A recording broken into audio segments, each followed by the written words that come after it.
wind from Adam. Do you want the camera on? Yes. I think so. And I note that there's a couple of people from Strum, his supporting staff, supporting company. Can you read the hat there? The camera's over there if you want to get close. There we go. There. Oh, it just came through saying Strums. Cool. We'll leave the camera on, leave the mic on, and over to you, F11. Oh, perfect. For having some fun. Okay, great. Thank you so much, Dave.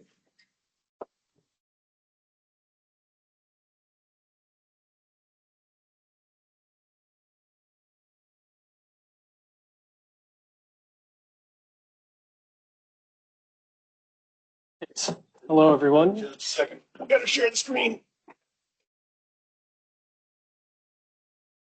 This stuff keeps me young. Dad.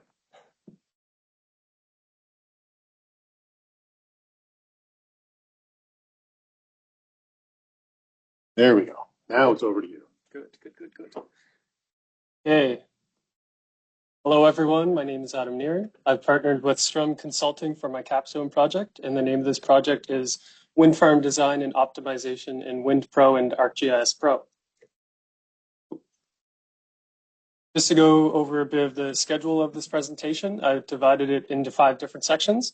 The first 2 sections will go through the background and some overview of the project. The third section will be about the workflow in both ArcGIS Pro and WindPRO softwares.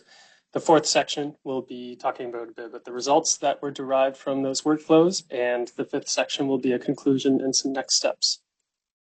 So starting off with why wind is important in Nova Scotia.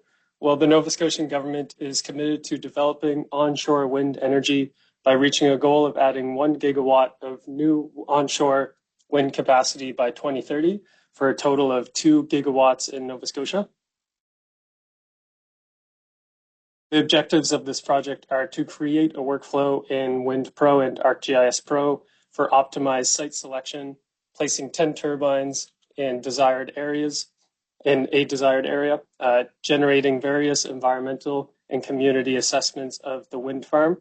And the constraints of this wind farm are that there's a 1 kilometer setback from buildings, a 130 meter setback from wetlands and watercourses. The site must be on provincial crown land. The turbine spacing is to be between 750 to 1,000 meters, and the optimal turbine positions are restricted to peaks and ridges. I was happy to partner with Strum for this project, and I was lucky enough to visit their office on 7 days of this 21-day project. The achievements are to understand the effectiveness of GIS as a planning tool and integration with WindPRO workflows, and become knowledgeable in the integration of multidimensional geospatial, environmental, and wind resource data. So just jumping right into the workflow, I did create 7 different model builder models. For the sake of the presentation, I'm only going to talk about 2 of them, and the first is the site selection model. And at this stage, I've already merged all the buffers together, and I'm continuing on with underlaying the crown land with the buffer layers over top, and then merging the 2 of these together to only have some of the areas that are outside the buffers but on crown land. Of course, the area is going to need to be quite large, so I filtered out anything that is less than 600 hectares, and all of the red polygons remaining are greater than or equals to 600 hectares. From this stage onward, I ran the Geomorphon Landforms tool, which is a built-in ArcGIS Pro tool, and it is looking at the different types of landforms based on the surrounding raster pixels. As mentioned before, peaks and ridges are the most optimal location, so that they are representative as bright red and dark brown, I believe that is. To get a better visualization of what this actually looks like, I ran a raster calculator to merge those peaks and ridges together and outputted a binary layer. So all of the red pixels are peaks and ridges combined, and they are given a value of 1. Anything that isn't a peak or a ridge is now gray, and those are given a value of 0. Of course, I needed some wind data, so I went over to the Global Wind Atlas and retrieved a wind power density raster, which is measured in watts per meter squared. And this was for the entire country, so I did have to bring this down to only Nova Scotia. On the right side, you could see some of the attributes that are now populated, including, and most importantly, the maximum power density of this study area, which is the same study area, which is on this right image here. This is also site number 99, and it is a total of 961 hectares. So bringing those that power density raster and clipping it to all of my 600 hectares resulted in each individual pixel having its own distinct raster, or power density value. And I multiplied the power densities by the peaks and ridges binary layer so that any of the landform types that are peaks or ridges are multiplied by 1, so they remain with the same power density value, but anything that is multiplied by 0 is now set to 0. That concludes the site selection model of my project and begins the turbine positioning model. As you can tell, this is actually the site that I had chosen. It was a bit of a manual human eye instinct to look at which options had the best spread of peaks and ridges. So that's why I chose site number 99. Okay, so the first step of turbine positioning model was to run a raster to point tool on this exact same raster that I had mentioned in the previous stage. And from this, I took the single highest power density raster pixel because I needed to anchor my turbines in from one position and then branch outward from there. And I figured finding the highest raster pixel exposed to power density would be a good idea. So turbine number 1 is positioned in that exact location. And from there, I created a ring outside with the interior boundary of being 750 meters and the exterior boundary being 1,000 meters. And within the ring, any of those points that are any of the points that are within the ring, I chose the single highest power density point of those ones and then continued on with the same type of workflow in the model. So now I have 2 turbines and 2 rings.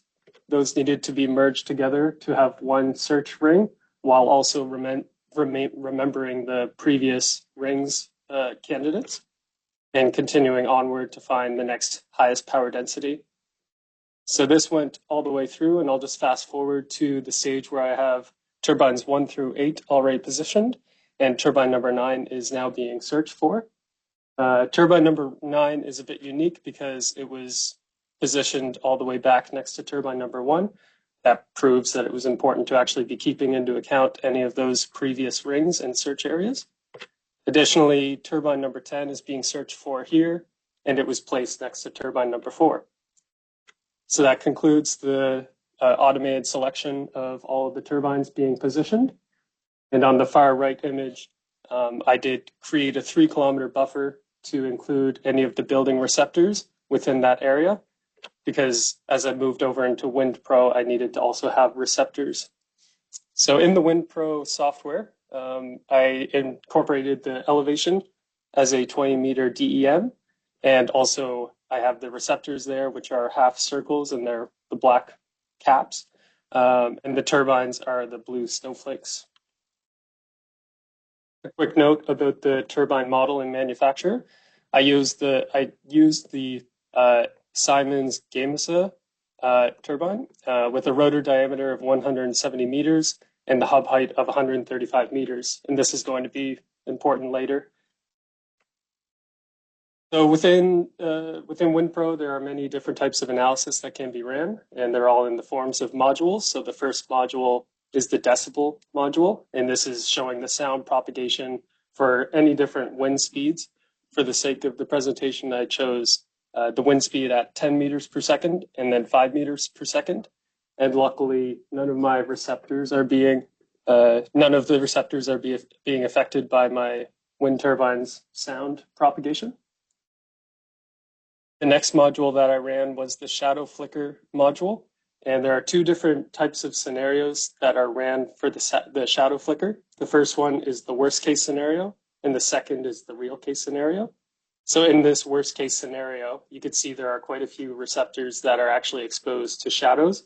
And this would just be, as the turbine is spinning and the shadow is being cast over someone's house. That, of course, is not very good. But there is a threshold of 30 hours per year. So if a receptor is exposed to more than 30 hours per year of shadow flicker, then there will need to be adjustments made for the wind farm. In this exact worst case scenario, I looked at the report that was generated from it, and there were in fact 3 receptors that were exposed to more than 30 hours of shadow flicker per year. So right now, as it goes, my wind farm would not pass for this exact scenario. However, when I ran the real case scenario, this takes weather data from a nearby weather station, and the one that was used was in Charlottetown, PEI. And in this case, the yellow area is anything that's greater than 30 hours per year. So all my receptors are within or are outside the boundaries of 30 hours per year. So this is good. The final module that I ran in WindPRO was the zone of visual influence, and that's pretty much just a viewshed analysis. Any of these orange areas means that you can see a range of 1 to 10 turbines, and anywhere that is blue means you cannot see any of the turbines. It was important to actually use a 1 meter resolution DSM for this rather than a DEM because I wanted to account for vegetation obstructing the view. And I went back over into ArcGIS Pro to create a 3D scene. I set the exact time and day of this 3D scene to be 8 a.m. on May 15th, and then casted the shadows. So these are accurate angles for the shadow and the length of the shadows. And I also used the Esri World imagery Wayback, which is their satellite imagery. And this specific satellite imagery is from 2020, and the DSM is from 2019. So they're actually quite similar, and you'll be able to see some of the vegetation poking out in very similar places as the imagery, as the satellite imagery.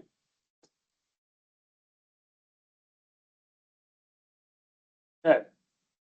So I made this fly-through video, and I'll just keep on talking about it through while the video is going. So I exaggerated the elevation slightly, multiplying it by 2.5 so that the peaks and ridges are a bit more distinct. I also set the exact turbine height to be 220 meters. So that's the exact height of the manufacturing model that was used in WindPRO. So all of that is accurate. And of course, the positioning is accurate as well. Right, and wrapping up a couple of the final deliverables of this project, I created a constraints map to show, again, just the buffers, the crown land and the area of interest, which is right in the center, and also a more detailed turbine layout here with each turbine number and their exact positions. As mentioned before, WindPRO generates their own reports, and these could be downloaded as PDFs. I've pretty much covered all of the main points of each of those reports, but I just wanted to show that these are the front pages of each of the reports. So from left to right, there's the decibel report, the shadow report, and then the zone of visual influence report. A couple of next steps and recommendations I would make if someone were to continue with this project. Would be to stay in WindPRO and explore a couple more of their modules. The first would be running WindPRO's energy modules to calculate annual energy production. Use the WindBank module to tie the energy yield into a project financial feasibility analysis, and apply computational fluid dynamics to simulate wake losses caused by upfront turbines. And I want to thank you all for your time and attention. I'd also like to thank Dave McLean for his support throughout this project. And I'd like to thank Matt, Peter, Eric, and the rest of the GIS team at Strum. Thank you.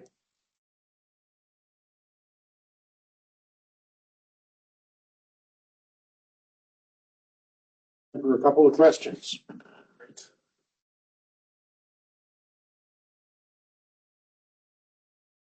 Ben, any questions? Got one. Hey, Ben. Yeah.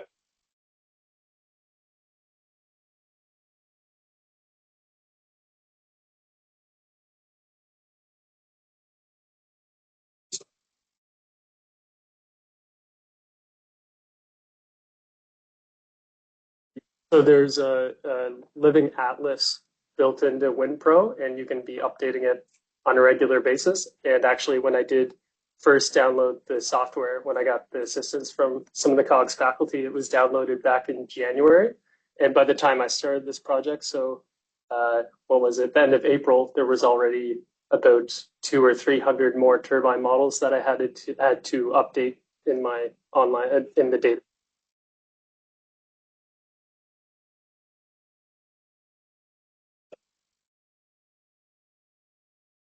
Oh, they're huge. Maybe they use some. Yeah, so specific to WindPRO, they aren't really in the offshore planning industry. They're more of a land-based model, except there are equivalents to it. Like there's another one that's called UWind, and they're more specific to.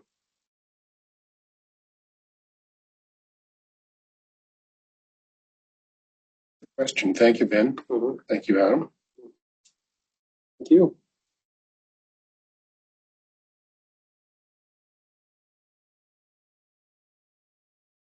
The video is really cool. Yeah, I'm glad it worked. I was nervous.